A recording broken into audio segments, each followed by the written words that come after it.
Yes, the title of the video is not bait. I'm going to be explaining why I believe that Sae Itoshi, one of the most glazed characters in all of Blue Lock history, is a fraud.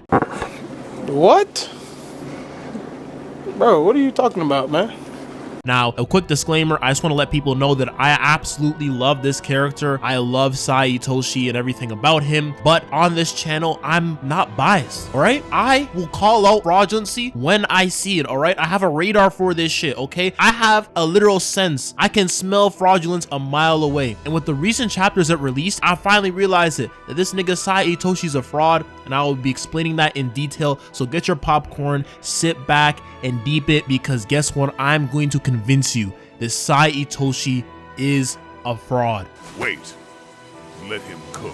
Now, first off, before I even get into my main argument of this video, I just want to say that Sae Itoshi fans overrate this character like crazy, bro. Like, just in terms of scaling, he's just overrated as hell. Like, it is so tiring still seeing to this day of people say, oh nah, Sae Itoshi just negs the entire Blue Lock team because, you know, he was only using 5% of his power in the under 20 match. And it's just like, bro, that is literally cap. Like, it's 2025 and people are still using sweat scaling feats. Like, oh, Sae Itoshi didn't sweat that much in the game, so that means he wasn't trying. Okay, so I'm gonna debunk this right now. In chapter 139, when Sae finally decides to enter the flow and says he's changing up the level of the match, that is when he is trying. From that point on, he is trying. And this nigga, Sae Itoshi, was trying and got beaten by a pre-NEL Destroyer Mode Rin. Like, what are we talking about? And obviously, all the Blue Lock players got stronger during the NEL, and now they've gotten even stronger with their training for the under 20 World Cup. So are we not gonna be surprised when Rin and Isagi like inevitably just surpass Sae during this current arc? Like, it's going to happen. Like, remember back in the day when Bachira had Rin and Isagi speed blitzing him and he realized he wasn't shit? That is what's going to happen to Sae Itoshi in the under 20 World Cup arc. Like, it's going to happen. Honestly, you can even make the argument that Rin and Isagi are already on Sae's level. Like, this is one thing that really annoys me, is that people just overglaze the new Gen 11. They just say like the new Gen 11 cannot be touched at all. Like, unless we're talking about Bunny for sure, because Bunny has the feats to back up his level of glaze. Like, characters like Don Lorenzo, Kaiser, and Sae, they're all on the same level of top tier Blue Lock players. Like Baro, Shido, Isagi, and Rin, they're all around the same level. Like, we need to stop the glaze, man. There is a reason why the NEL had our main cast have these insane buffs. Like, we need to stop this agenda. People out here moving like Sae Itoshi is top 1 in the verse. That nigga is not top 1. He's not even top 5. Like, please stop. Once again, I love the character, but we also need to scale him properly. And honestly, I just feel like when I see too much glaze for a character, it's just nasty to witness. It's just too much. Like, it just irks me, you know? Like, you would think after chapter 308, Sae Itoshi glazers would stop moving so crazy. Like, this man Sae was right here even admitting that he wanted to duck Loki's smoke. He said, you know what, I'll join Blue Lock after, you know, the group stage matches, because he didn't want to fight that Loki smoke. He didn't want to get bodied by Loki, because we all know what would have happened if Sae played against Loki. He's getting absolutely cooked and washed. It's a fact. You're gonna have to accept it, take the L. Now, with my rant out of the way about why Sae Itoshi fans just piss me off, and I feel like they just do a disservice to the character, because it's like, I love the character too, and it's the way they go about praising him is just so cringe. Like, please do better. Like, you know what I mean? Like, you know when you have that character that you love, but then there's like a segment of the fan base that loves that character and they just do it in the most annoying way possible, the most like irritating way possible, and you're just like, oh my god, like, it's just pissing me off. That's how I feel with Sae Itoshi. But with that rant out of the way, I feel better now getting that out of my chest. But now with that out of the way, I can now talk about why I feel like Sae Itoshi has a fraudulent ego, and it's because he's an absolute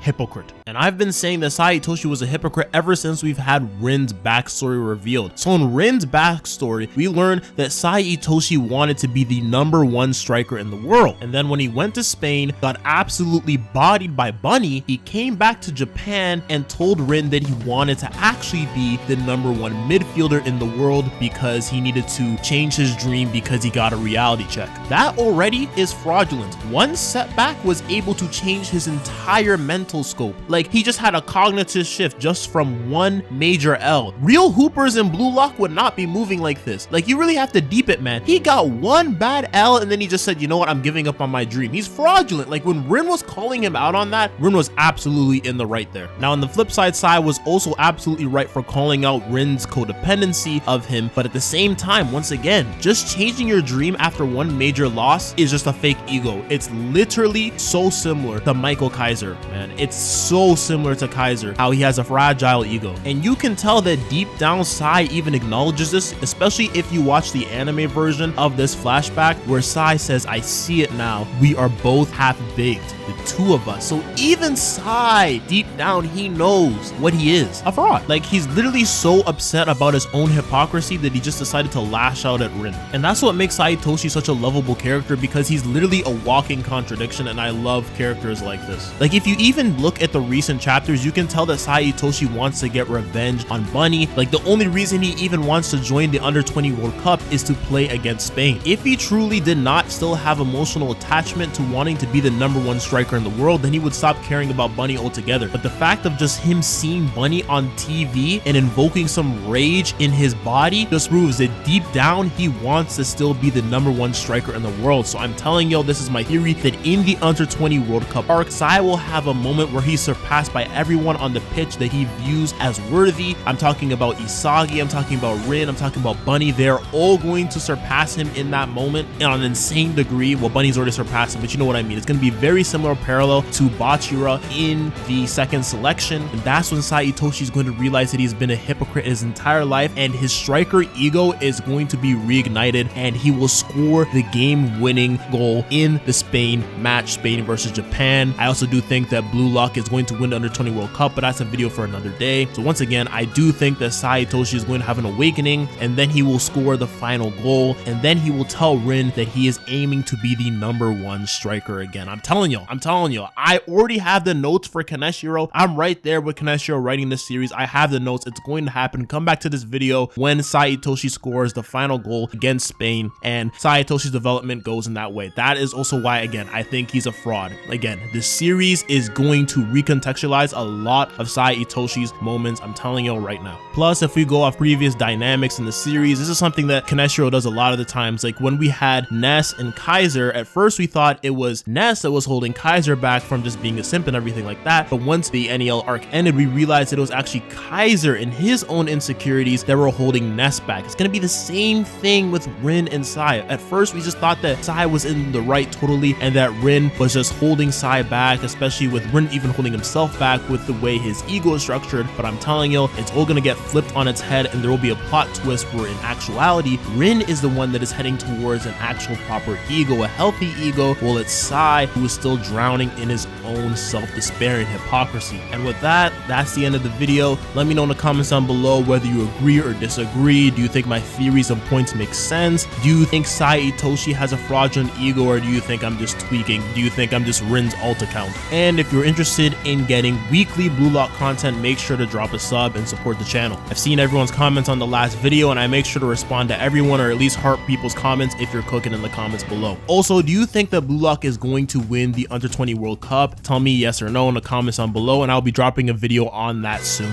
Now, if you're someone that stuck around to the end of the video, the honey will be poured on you. If you want to talk to me about anime related topics, check out my Discord server and follow me on Twitter. Also consider becoming a channel member, another way to support me, and I support you back with shoutouts and videos, early access to new uploads, custom emotes, and members only content depending on what level of membership you decide to choose. On this channel, I discuss whether something deserves a W or an L, so if you're someone that enjoys content that keeps it real, consider subscribing to change this channel from local to global. Now, I gotta get back in the kitchen to cook. Peace.